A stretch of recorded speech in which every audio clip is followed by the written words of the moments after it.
Hi mga Lods! Salamat sa mga laging sumusuporta sa channel natin. Naisip ko na magpa-raffle sa inyo para naman ganahan kayo lalo. Ang kailangan nyo lang gawin ay mag-comment, share, at like sa mga video na lalabas simula August 1. Pagdating ng August 30 ay pipili ako ng random video na nilabas ko sa buong August at doon ako kukuha ng 6 na mananalo. Makakakuha ng 200 Gcash ang 5 mapipili at ang isang maswerte naman ay makakakuha ng 500 Gcash. Pause nyo na lang ang video kung gusto nyong makita ng maayos ang raffle. Salamat ulit at balik na tayo sa video. Tahimik itong pumapasok sa loob pero napatigil ito nung narinig niyang tinawag siya ni Yeri. Nahuli siya nitong pumapasok ng dahan-dahan kaya tinanong nito kung bakit ngayon lang siya at kung saan siya galing. Binago naman agad nito ang kanyang itsura at masayang sinabi na meron lang daw siyang kinita. Tinanong din siya ni Gang kung makakapagtrabaho na ba siya bukas at sinabi lang nito na oo. Dahil doon ay napangiti ng malaki ang ating bida dahil matutuwa daw doon ang kanyang nanay. Papasok na sana ito sa loob pero napatigil ito nung tinawag ni Yeri ng seryoso ang kanyang pangalan. Sinabi nito na alam daw niya na meron siyang tinatagong sekreto sa kanya. Kaya, pinilit nito si Gang na sabihin sa kanya kung ano ang kanyang gusto o tinatago. Hindi naman makapaniwala si Yeri nung nagpalusot sa kanya ang ating bida na ang gusto daw nito ay maraming dumplings. Pagdating ng madaling araw ay makikita natin na tumakas ulit ang ating bida para pumunta sa lugar ng White Horse Squad. Sa loob ng opisina ng kanilang leader ay makikita natin doon si Gang na merong tinitignan. Tinanong naman siya ni Jean kung mapalang ba talaga at isang pass ang kanyang kailangan. Tatanungin pa sana nito kung meron pa ba siyang gusto pero sinabi agad nito na ayos na yon. Nung tapos na ang kanilang pag-uusap ay sinabi na sa kanya ng leader na merong ekstrang bayad ang mga iyon pero pwede naman daw niya itong bayaran pagbalik niya. Hindi naman natuwa doon si Gang kaya pabiro nitong tinanong kung hindi na ba niya kailangang magbayad pag hindi na siya nakabalik. Hindi naman pumayag doon ang babae dahil kung hindi daw siya babalik ay sisingilin nila ito sa kanilang restaurant. Dahil wala naman ang magagawa doon ang ating bida ay umalis na ito para bumalik sa kanila. Pero, natigil ito sa paglalakad nung merong tumawag sa kanya ng taba sa gilid. Tinanong siya ni So-hong kung nagbebenta ba talaga siya ng dumplings ng ganun kaaga sa lugar na yun o nandoon siya para sa kanya. Hindi naman na ito pinansin ni Gang at tinanong na lang kung hindi ba natutulog ang lalaking yun. Habang naglalakad paalis ay sinabi nito kay Hong na kung gusto pa niyang lumakas ay kailangan niyang matulog at kumain ng madami. Dadaan ito sa gitna ng gubat para makabilis siyang makauwi pero sinabi sa kanya ni So-hong na huwag siyang dadaan doon. Nakatago daw kasi sa lugar na yun ang mga tinalo niya nung nagpunta siya dati doon at kanina pa naghihintay ang mga ito para sa kanya. Nung tinignan nitong mabuti ni Gang ay napansin nga nito na meron ngang mga taong kumikilos doon. Pero, hindi naman nangamba ang ating bida kaya makikita natin na dumiretso na ito dahil kailangan na talaga niyang umuwi. Habang kalmadong naglalakad ay bigla na lang napatigil si Gang dahil meron itong naramdaman sa kanyang gilid. Dahil doon ay mabilis itong tumalon pataas at dumiretso agad kung saan niya ito naramdaman. Pagkalanding nito sa harap ng kakaibang bato ay hindi muna ito kumilos para pakiramdaman ang mga kalaban. Pero, nagtaka na lang si Gang nung nawala na lang bigla ang presensya ng mga tao doon. Hindi naman na niya ito pinansin dahil hindi naman siya naghahanap ng away kaya dumiretso na ito sa paglalakad pauwi. Nung wala na ito doon ay sumilip na agad ang isang lalaki at tinanong kung yun ba ang tumalo sa kanila. Habang nakaluhod ay sinabi ng kanyang kasama na siya nga ang lalaking yun. Nagulat naman ang matanda kanina sa kuweba dahil ramdam niya na malakas talaga ito para sa kanyang edad kaya nakita na daw nito kung paano sila natalo doon. Bigla tuloy nitong naisip kung anong klaseng tao daw kaya ang master noon na si Do Ko-young at kung magkakasundo kaya sila.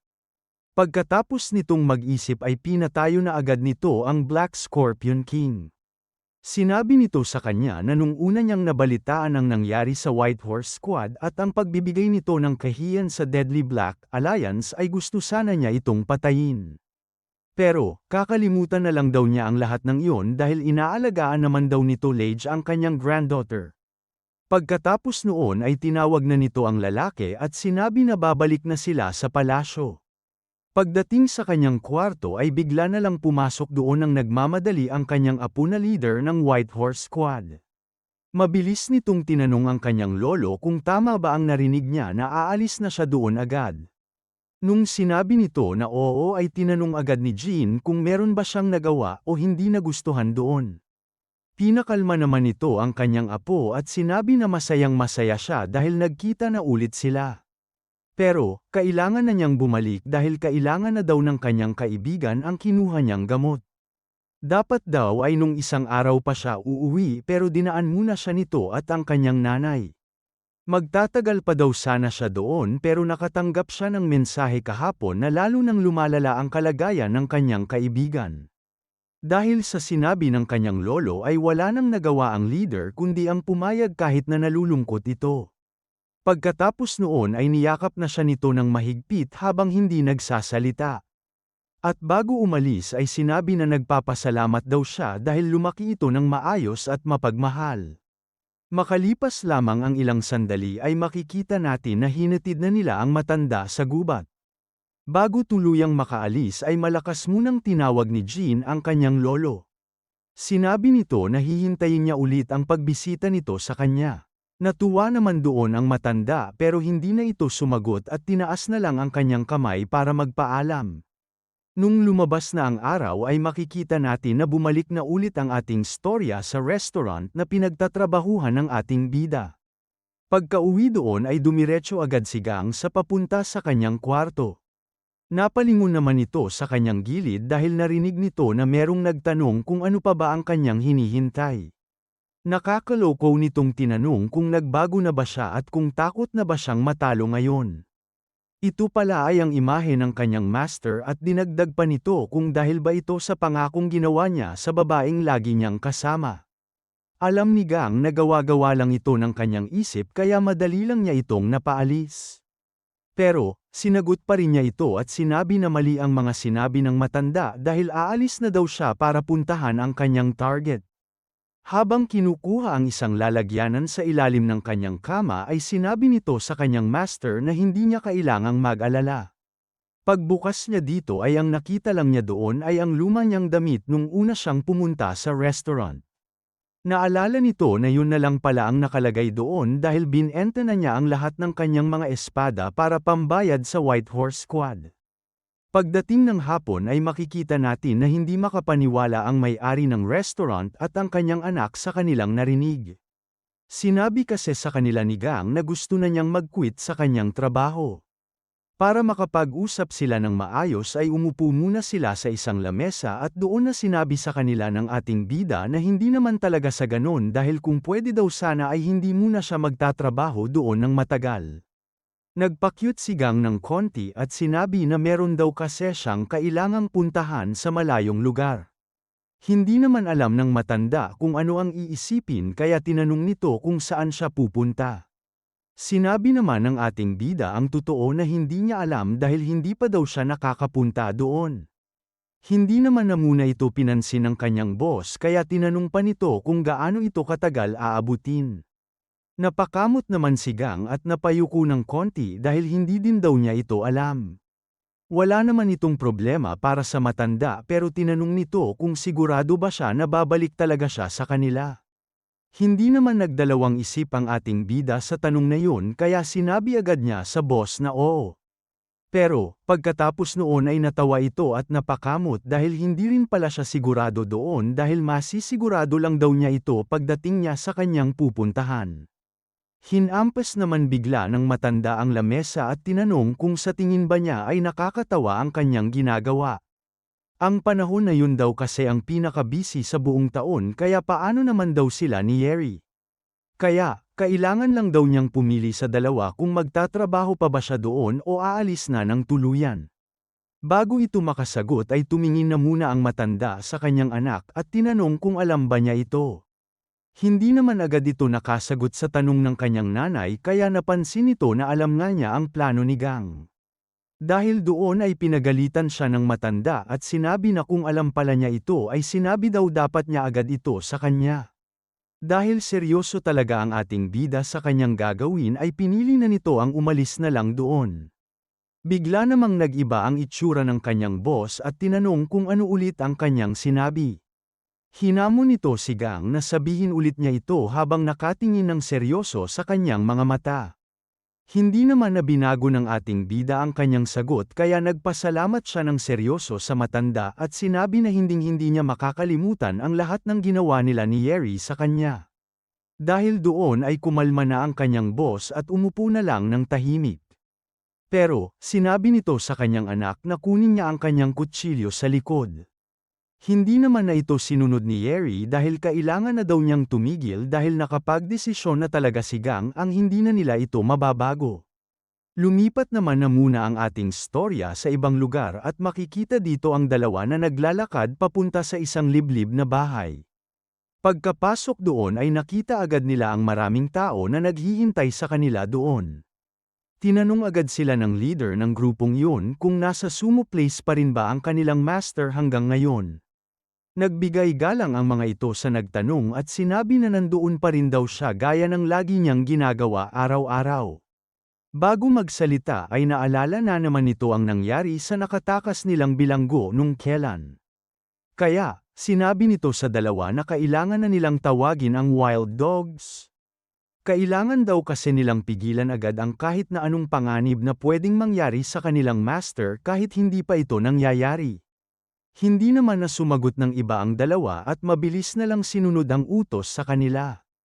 Pinakita na rin dito ang tinutukoy nilang master na kumausap kay Ubok at makikita natin na nandoon ito sa sinasabi nilang sumo place. Iniisip nitong mabuti ang sinabi sa kanya ni Ubok kaya sinabi nito na pumunta sana sa kanya ang disipulo ni Doko yung para matapos na ito. Pagkabalik ng ating istorya kay Gang ay makikita natin na nakatayo na ito sa pintuan ng kanilang restaurant. Lumingon ito sa kanyang likod para tinignan munang mabuti ang lugar na iyon sa huling pagkakataon bago siya umalis. Pagkatapos ng ilang minuto ay lumabas na rin ito dahil kailangan na talaga niyang umalis. Natigil naman ito sa paglalakad nung narinig niya si Yeri na nagsalita sa kanyang kwarto. Meron itong binato papunta sa kanya at sinabi nito na dalhin daw niya ang mga iyon.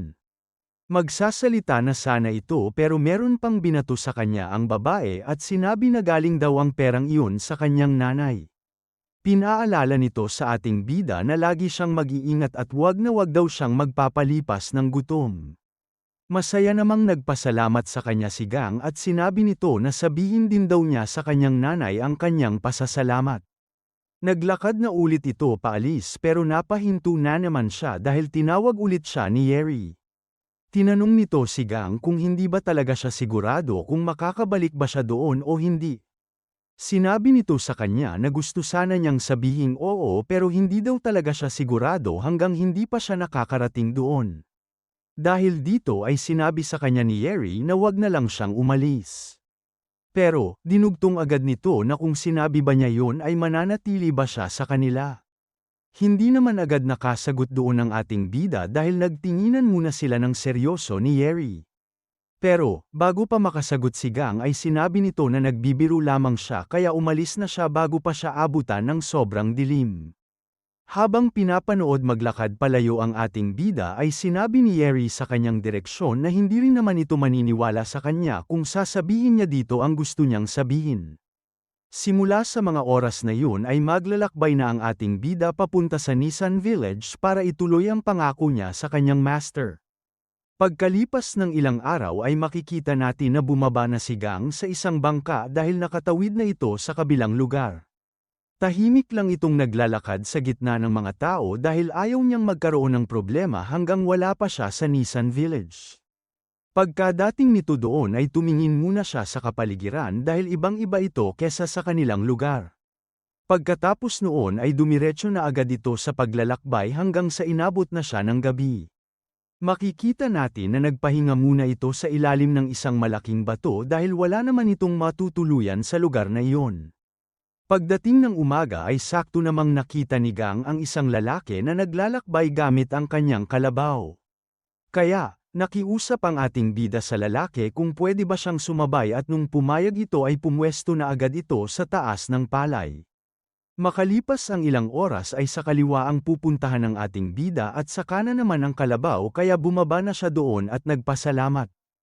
Inabot ng ilang gabi, umaga, maaraw at maulan sigang habang naglalakbay ito ng mag-isa. Nung nakita nito ang isang kainan sa gitna ng daan ay umupo muna ito doon para magpahinga sandali. Tinignan nito ang kanyang sapatos at napansing nasira na naman niya ito.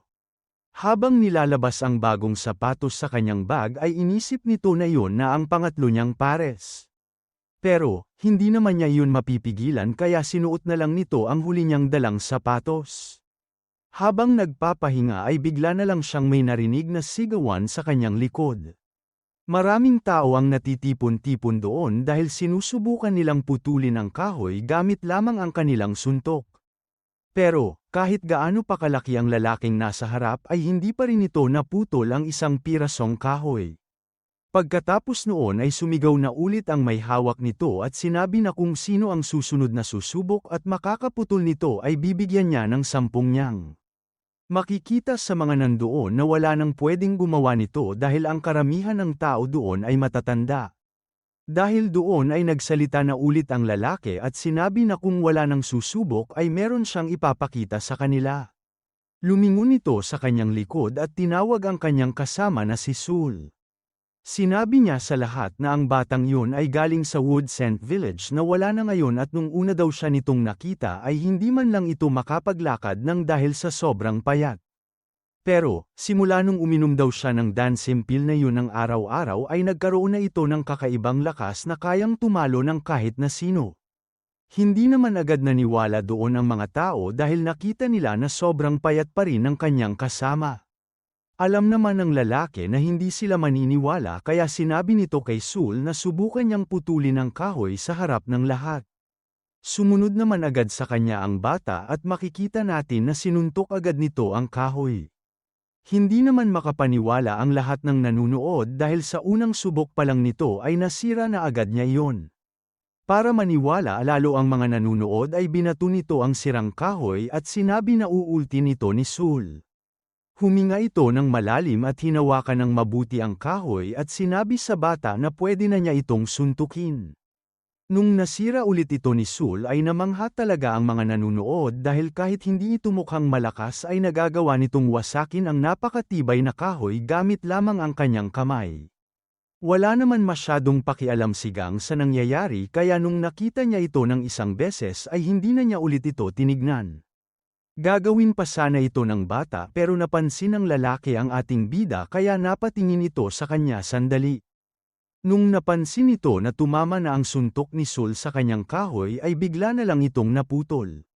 Pero, nakita ng lahat ng baliktad ang pagkakaputol ng kahoy sa suntok ng bata. Kaya, bigla na lang niya itong inayos ng mabilis para hindi ito mapansin ng lahat. Kaso, nakita pala ito ng mga tao kaya umalis na sila doon dahil isa lamang daw pala itong scam. Tinanong naman ni Sul kung ano ang nangyari dahil wala naman daw siyang ginawang mali sa kanilang mga sinanay. Naiwan naman doon ang isang binata kaya tinanong siya ng lalaki kung gusto ba niyang bumili ng kanyang pills. Pero, sinabi lang nito sa dalawa na nakita niya ang lahat ng nangyari at hindi daw maganda ang nanloloko ng mga tao. Hindi naman natuwa doon ang lalaki kaya pinaalis na lang niya ito doon at sinabi na wala siyang pakialam sa kanilang trabaho. Hindi pa ito nakontento doon dahil makikita natin na binato pa niya ito dahil masyado daw siyang pakialamero. Pagkaalis doon ng dalawa ay makikita natin na halos katatapos lang din kumain ng ating bida. Kaya, nagbayad na ito ng 2 nyang sa may-ari para sa lahat ng kanyang kinain.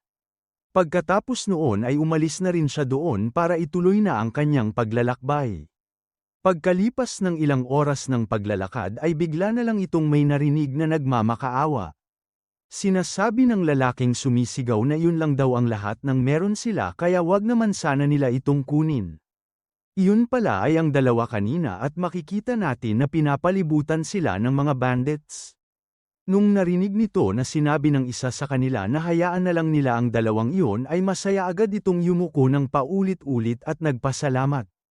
Pero, pinagtitripan lang pala sila ng mga ito dahil gusto lang nilang makita ang kanyang reaksyon.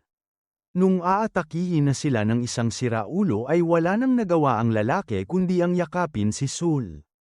Pero, bigla na lang nagulat ang tatlong bandits dahil bigla na lang nahulog sa lapag ang kanilang kasama. Nung nakita nila na nakatayo sa kanilang gilid si Gang ay bigla na lang nila itong inatake ng sabay-sabay. Pero, walang hirap lang niya itong tinalo kaya pagkatapos noon ay naglakad na ulit ito sa harap. Napahinto naman ito nung bigla siyang tinawag ng malakas ng lalaki kanina. Nagpasalamat ito sa pagligtas nito sa kanila ni Sul at hindi daw nito alam kung paano siya makakabawi dito. Bigla naman itong naisip na malapit lang pala ang bahay nila sa lugar na yun kaya niyaya nito si Gang para kumain doon para naman daw makabawi sila sa kanya. Magalang namang tumanggi doon ang ating bida dahil meron pa daw kasi siyang kailangang puntahan. Habang hawak pa rin ang kamay ni Gang ay tinanong nito kung saan ba ang kanyang lakad. Hindi daw siya masyadong pamilyar sa lugar na yun kaya medyo nawawala siya pero ang pangalan ng lugar ng kailangan niyang puntahan ay Nisan Village. Pagkasabi noon ng ating bida ay naramdaman agad nito na humigpit ng sobra ang hawak ng lalaking iyon. Pero, bigla na lang nitong sinabi na doon din ang daan papunta sa kanilang bahay kaya pwede daw muna siyang kumain sa kanila at magpalipas ng gabi. Tinanong naman siya ni Gang kung kabisado ba niya ang lugar na yun. Masaya naman itong sinabi na oo kaya pagkagising daw nila bukas ay pwede pa niya itong samahan papunta doon para makabawi daw siya sa pagtulong nito sa kanila. Kahit na merong kakaibang nararamdaman ang ating bida ay sinabi pa rin ito na kinagagalak niya na pumunta sa kanilang bahay para kumain doon at matulog.